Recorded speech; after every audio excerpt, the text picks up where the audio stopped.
Africa's history with the West is often reduced to one word: colonialism. But that word hides more than it reveals. Europe ruled Africa openly. America did not, yet its influence was everywhere. To understand why, we must connect four intertwined histories: why the United States avoided official African colonies, why Europe believed colonialism was necessary for survival, how Liberia was created as America's African experiment, how Liberia's civil war exposed the long-term consequences of exclusion and control. This is not a story about morality. It is a story about systems protecting themselves.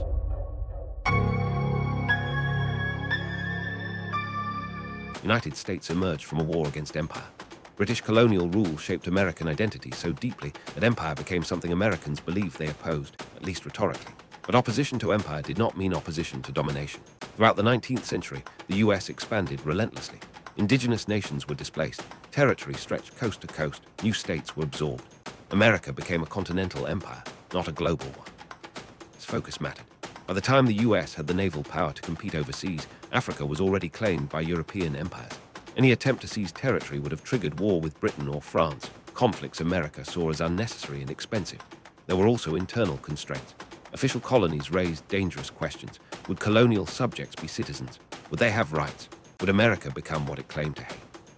Rather than face these contradictions, the US chose a different path: influence without ownership. Trade, diplomacy, corporate power, and military pressure could achieve control without responsibility. Colonies were liabilities. Informal empire was efficient.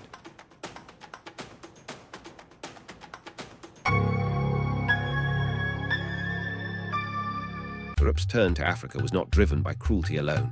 It was driven by fear of decline. By the 1800s, industrialization demanded vast quantities of raw materials. European populations were growing rapidly. Competition between empires intensified. Factories required rubber, copper, palm oil, and cotton. Navies required coal ports and strategic harbors. Markets were needed to absorb manufactured goods. Africa offered all of this. Europe did not simply trade for resources. It claimed them. Colonialism became a way to secure supply chains permanently, exclude rival powers, stabilize capitalist growth. This logic culminated in the scramble for Africa, where European powers divided nearly the entire continent in a few decades. Borders were drawn with rulers and maps. Ethnic groups were split apart. Rivals were forced together. Existing political systems were ignored. The goal was extraction, not governance. Stability was never the priority. Colonial states were designed to move wealth outward, not to develop inward.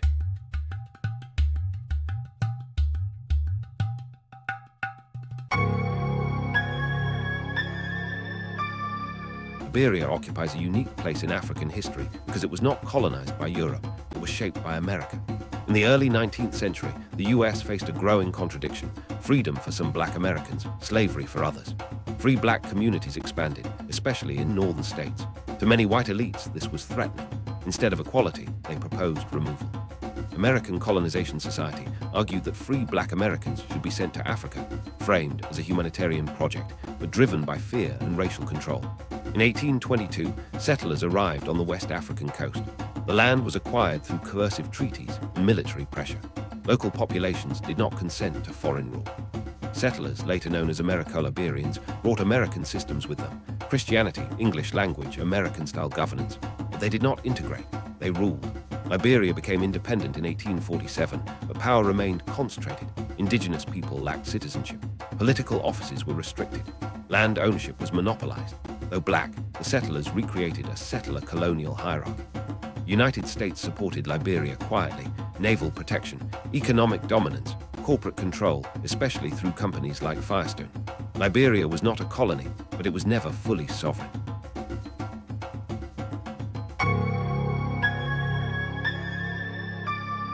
Over a century, Liberia survived through exclusion.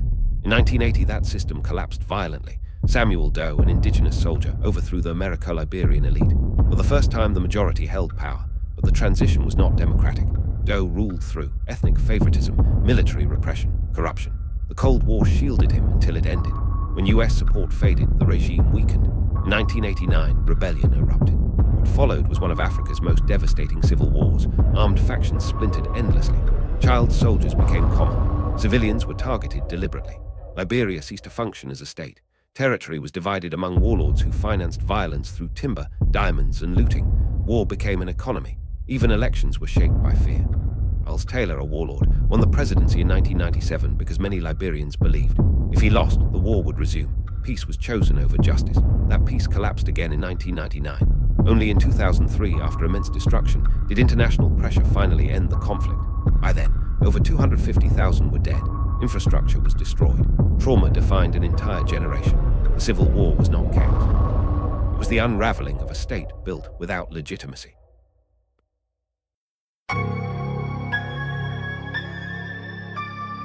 Europe colonized Africa because its economic system demanded constant expansion. America avoided official colonies because it learned control could exist without flags. Liberia shows the danger of exporting power without inclusion. The Civil War was not an African failure. It was the bill for exclusion, external control, and institutions designed for stability over justice. Africa's borders, conflicts, and political struggles are not accidents of culture. They are the aftershocks of decisions made far away, for survival, not humanity.